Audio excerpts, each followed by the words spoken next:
Hi everyone, so I know that we're like a whole 3 weeks into January and it's kind of late to be making a yearly favorites type of video, but I feel like it would be weird to have been making one basically every year since, not every year, but like the last 3 years or so since I've had this channel. So I figured that I would make one even if it's very late. So it's pretty much the usual, right? And I'm gonna start with products, particularly beauty products, and it's only gonna be two. These are probably products that I've mentioned on the last yearly favorites, as far as I can remember. So the first one is the Moira cream blush, Love Hate cream blush. This one is in the shade I Miss You. So this kind of color was really popular this year, but to me, I'm gonna continue to wear this until it's pretty much gone completely, until it starts to grow mold or something. You can see how much use I've gotten out of this, and I don't really wear that much.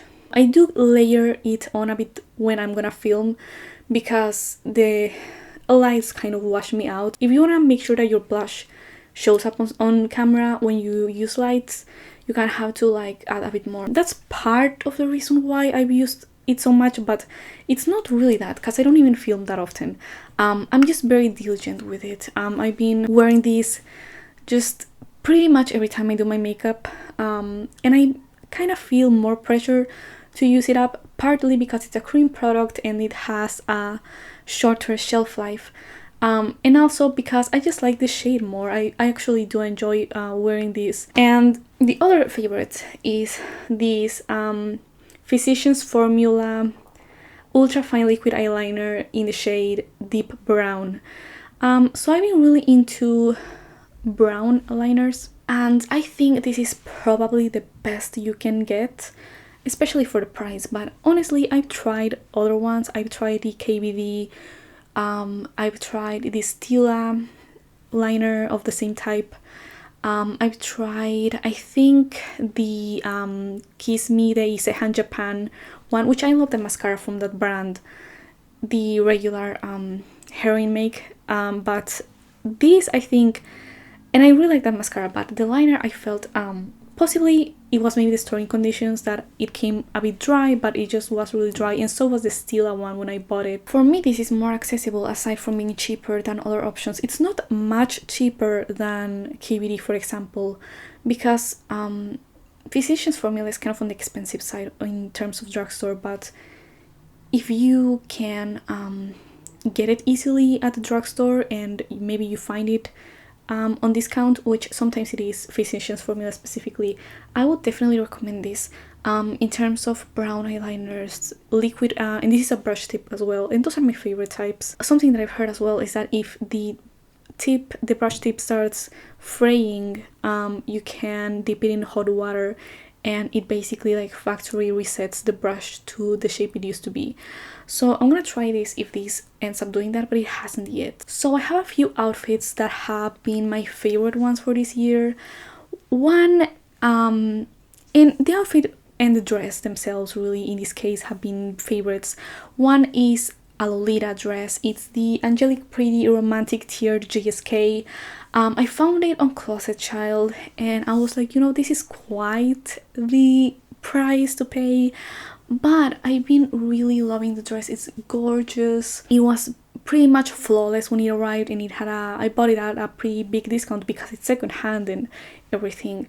Not a discount, but the price, because it's secondhand. You could tell that it had been worn, but it was in excellent state.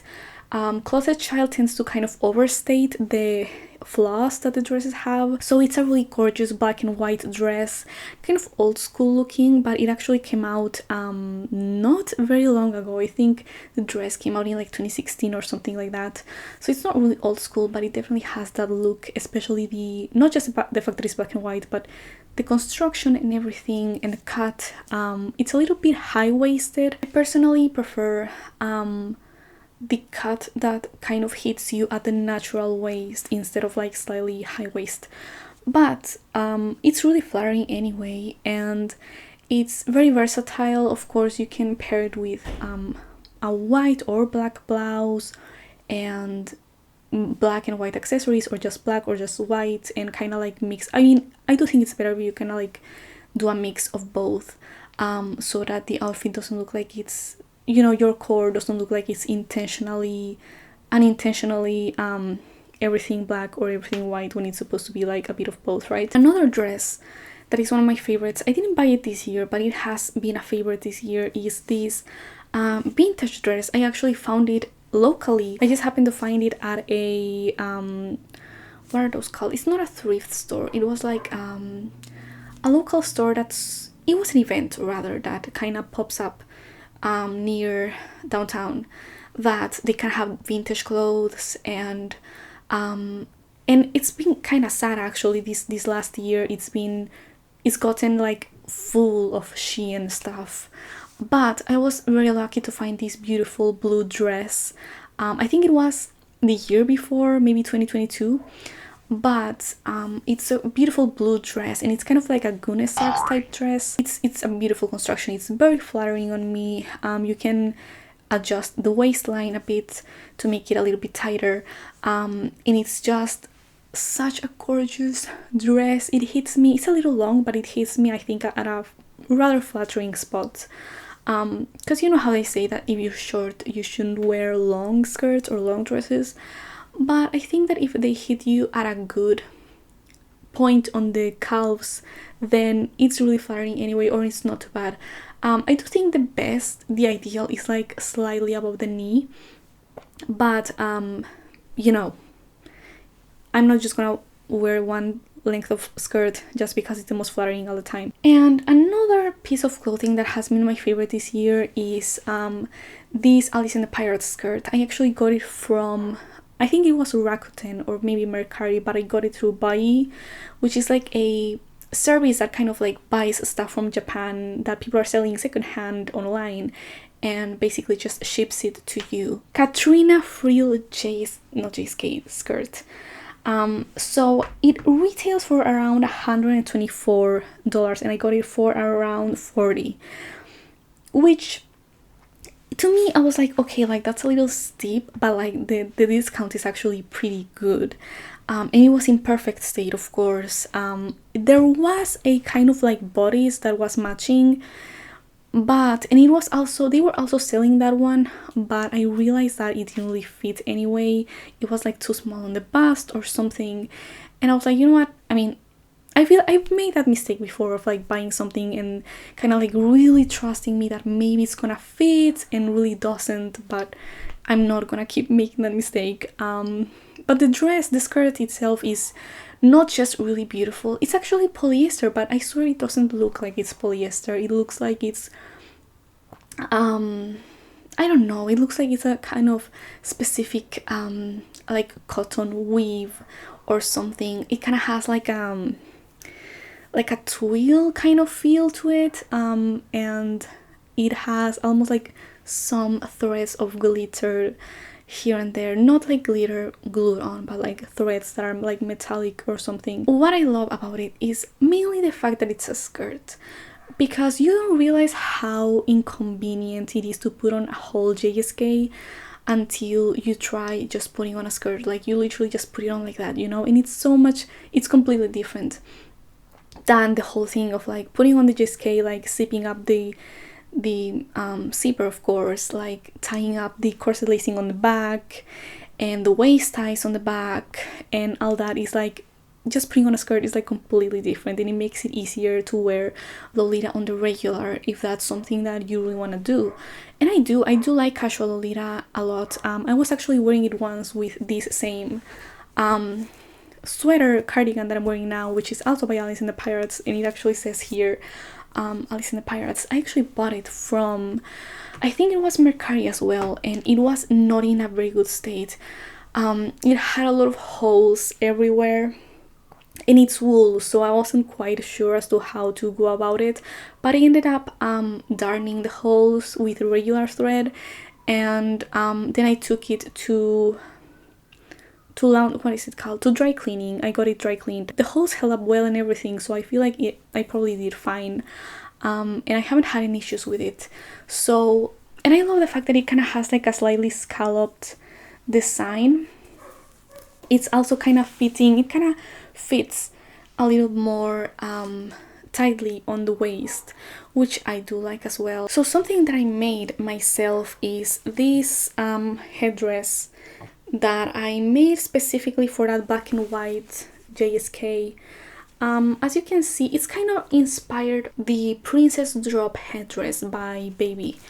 And as you can see, it has like the ladder lace across, and then the what is it called? Oh my god, what's this kind of lace called? It's not Russia lace, it's called different, it has a different name. And then I had, you know, of course, the ribbon through it, and these two bows. I made the bows and then I added this kind of button detail to it. And it looks kind of terrible on the back because I was kind of careless because I figured that nobody would see it anyway.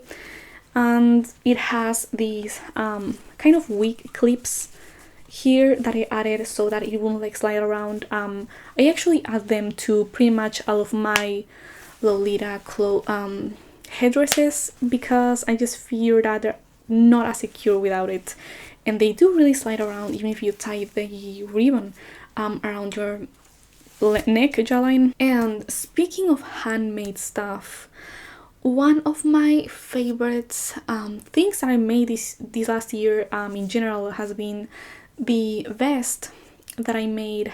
Finally finished my metal vest. It's not really the final form, of course, and it may not be the last one that I make, but I'm really proud of it, partly because I hand embroidered all of those patches, and I'm just really proud of all the time that I put into it.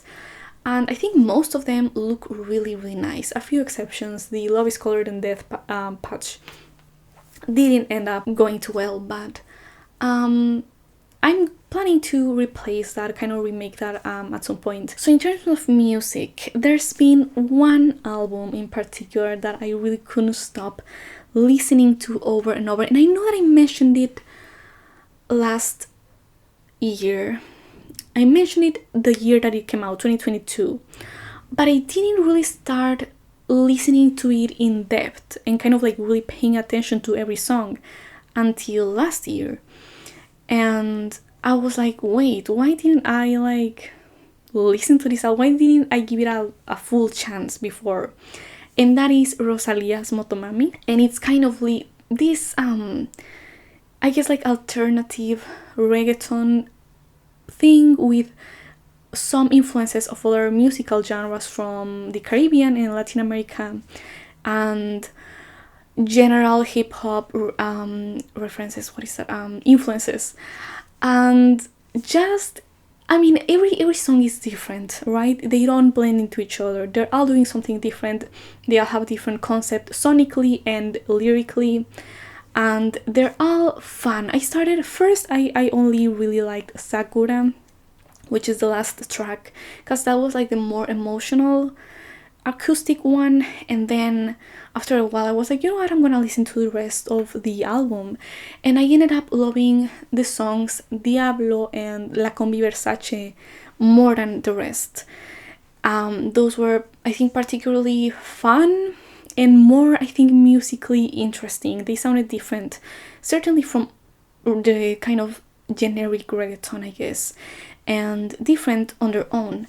And I just really, I don't know, I think this is definitely something it may be worth it to listen to, even if you may think you don't really like this kind of music. But my favorite songs in general don't just include those, but also Saoko, Candy, Cute, and the bonus track La Kilie also was kind of a favorite in the last few months, especially of last year.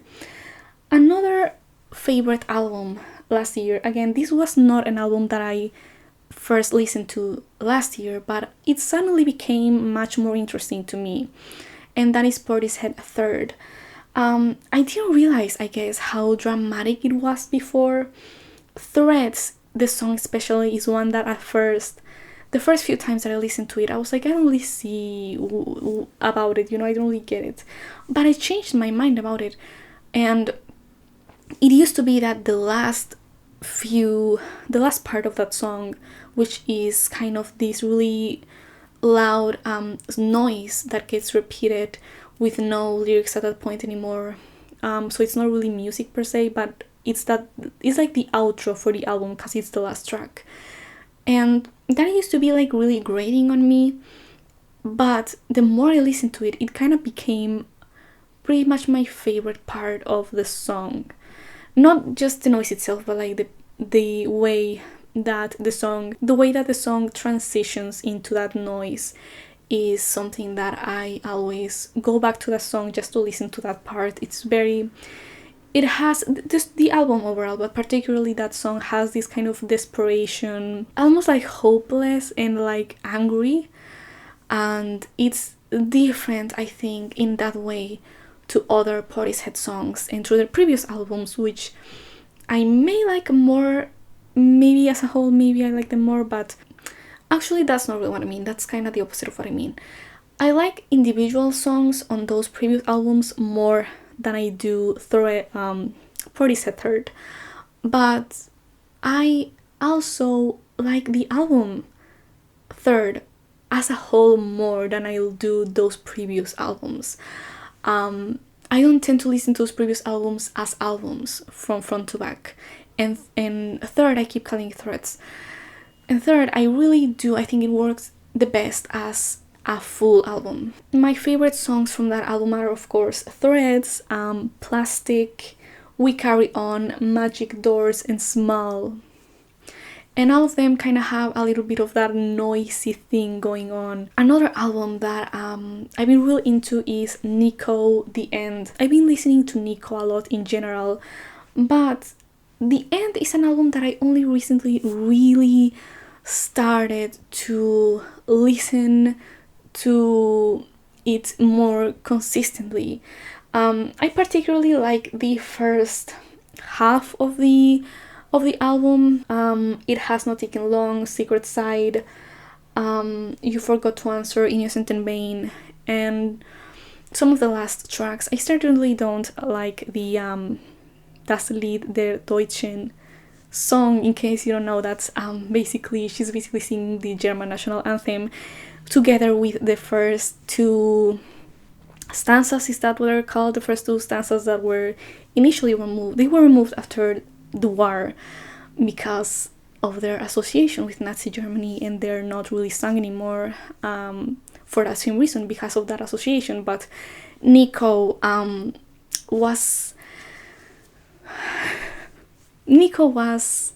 not a good person, and I love her music and everything, but I definitely would never defend her, the kind of person that she was. In terms of my favorite movies that I watched this year, they have been Silence, 2017 Silence. Actually, the only reason why I watched it is because it was mentioned once when I'm studying for my master's in history, and it was mentioned once as part of a class about kind of trans-Pacific interactions or trans-Pacific history between Mexico and Asia and other islands in the Pacific Ocean. The professor was talking about these same events and the same phenomenon that the movie is about, and he actually told us this movie is actually about that. And I was like, I'm curious now about what happens in the movie. I'm not sure that I would say it's a criticism, but I guess you could interpret it as a criticism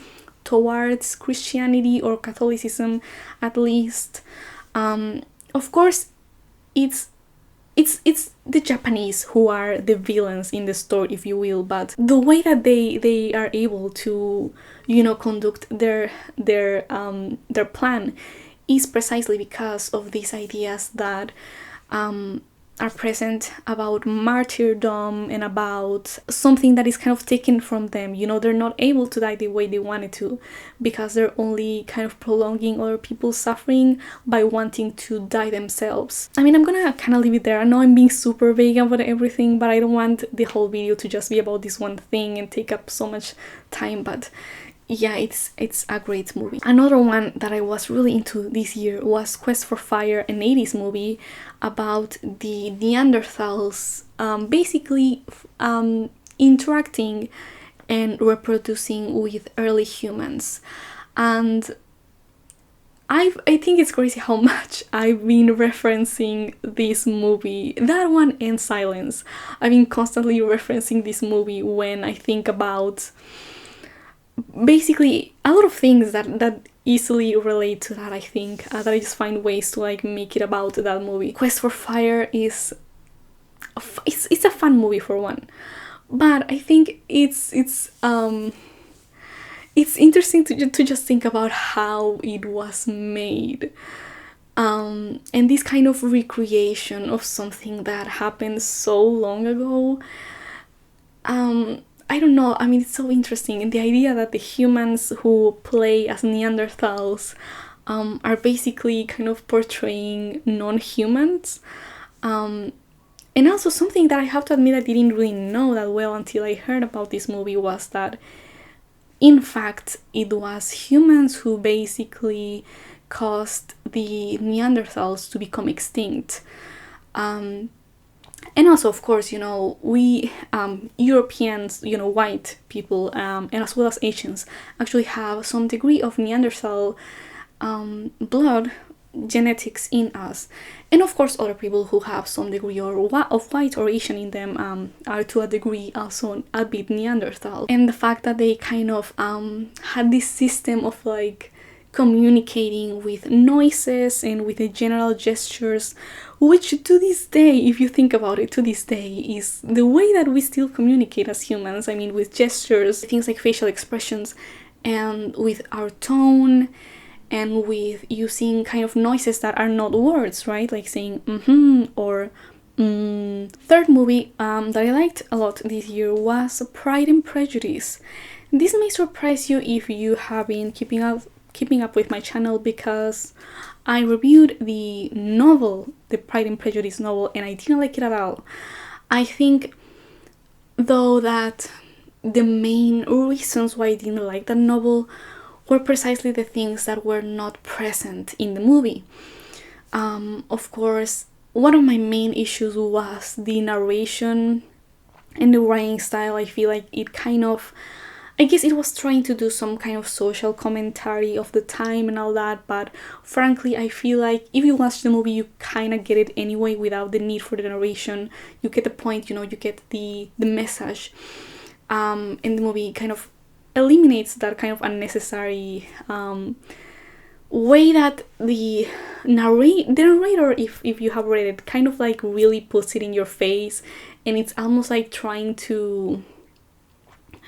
it's kind of trying to be sarcastic, but at the same time it's like really in your face, and like, it's on the nose, I guess. It's a better expression for what I mean. Like, it really wants you to understand it, but you don't really need it. If you read it as a romance novel or as a romance story, I guess in general the movie then is actually better, because I feel like the way the novel goes around things is adding a lot of filler and unnecessary stuff, whereas the movie just kind of goes directly to the story and the point that it's trying to make. So, like I said, I've been working on my dissertation for my master's, and I didn't really have much time to read fiction, but I can mention 2 books that I read last year that were I found particularly useful and interesting for my dissertation, but and really just in general. One of them is Earning Power by Eileen Wallis. It's basically about working class women of different races in California, particularly in the late 19th century and the first decades of the 20th century. And first of all, it was so useful for my dissertation, but in general, it's really, I mean, if you're interested in the history of California, I think this is a great one. And it's not just about women, but it does center around women. And basically the struggles, not just in general society, but also amongst themselves, amongst each other, and in relation to class and race. I'd say if you are really just, let's say, curious about what kind of jobs women could have in these decades,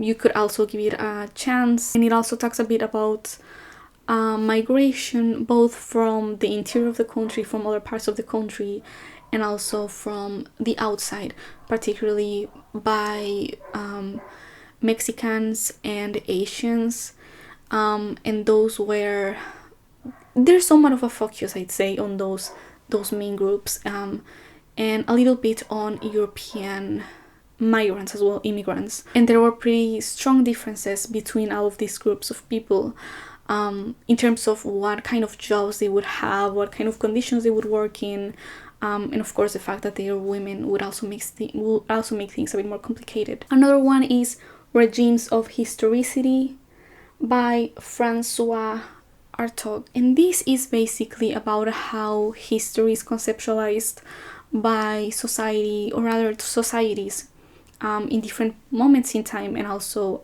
among different places and cultures. Since the fall of the Berlin Wall, there's been a way of conceptualizing history or time in which there's been less of an image on the less of a focus on the idea of progress, because there's been no real way to visualize the future like there has been in previous moments in time, where there has been a sort of idea of the future that may not have been necessarily optimistic, but that was very present and that guided politics and ideologies of that time. And that, in contrast, today we tend more to look at the past in order to interpret the present. He says that it was particularly between late 18th century and until, again, the Berlin Wall,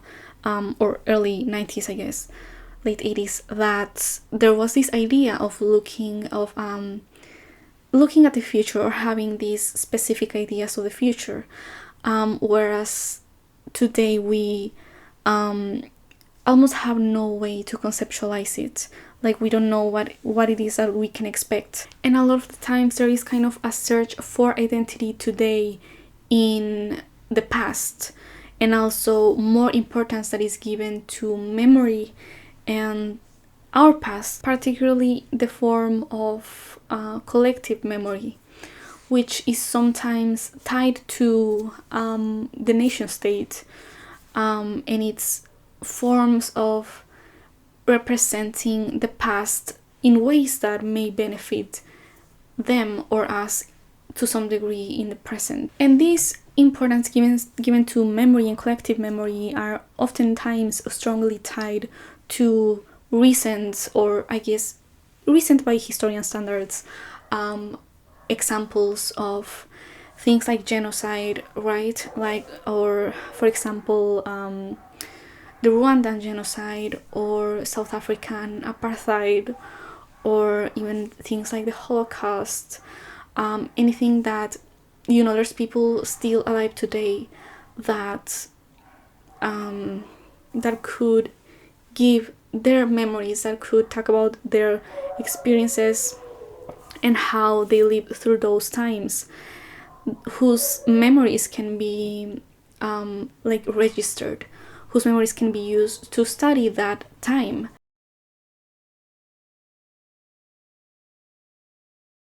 So I'm gonna close with a few Otome games particularly, although I do have to say that in terms of games in general, I also started playing Final Fantasy this year a little bit, like halfway through, a little bit after halfway through, like around August or so, and it is very difficult for my little laptop to like really handle it. I'll see what I can do about it, but it was very fun, more than I thought it would be. It was, I mean, for the time that I was like really into it, it was really difficult to get myself out of it, but I'm really more of a casual right now. And I also decided to actually name myself after Rosalia.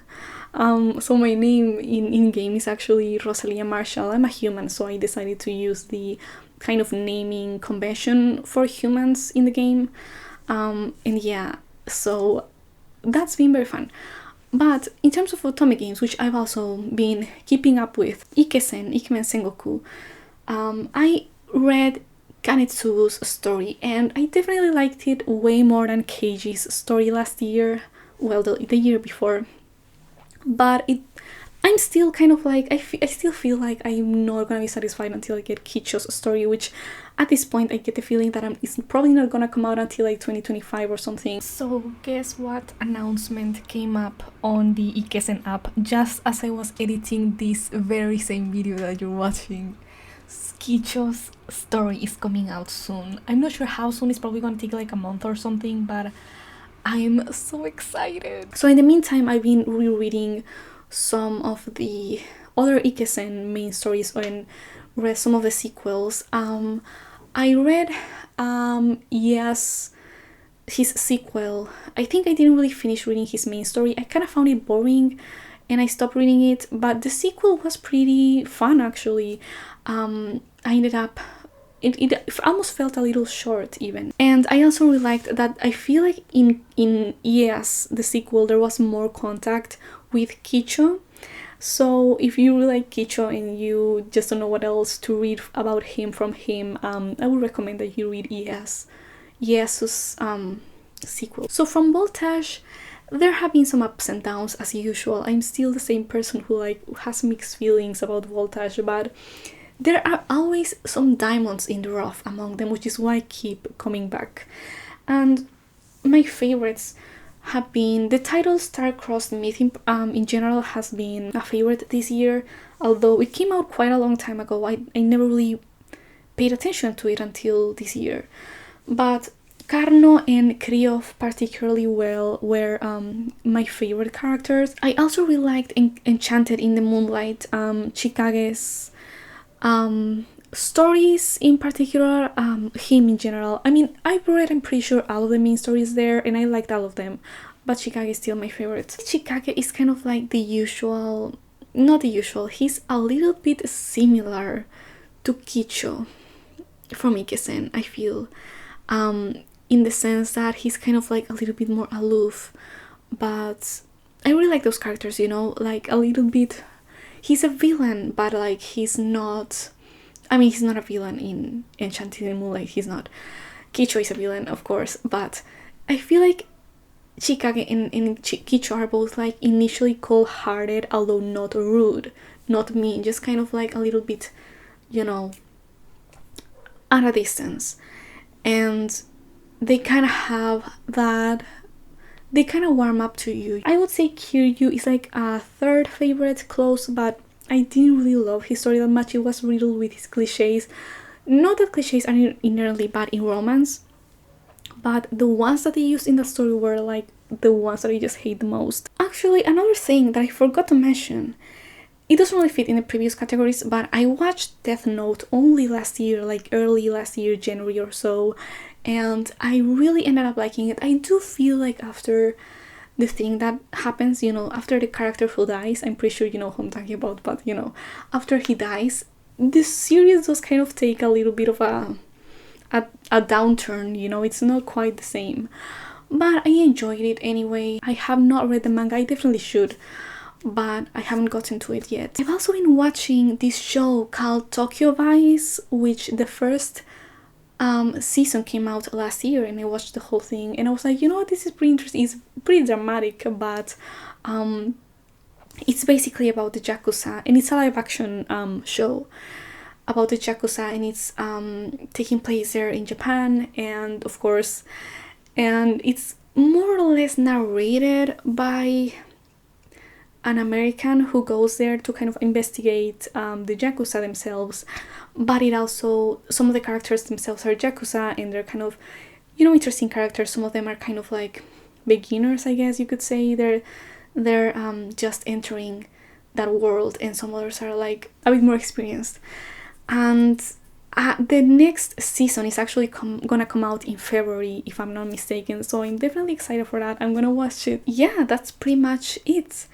I hope you found this video in some way entertaining or some, you know, interesting, and I'll see you in the next one.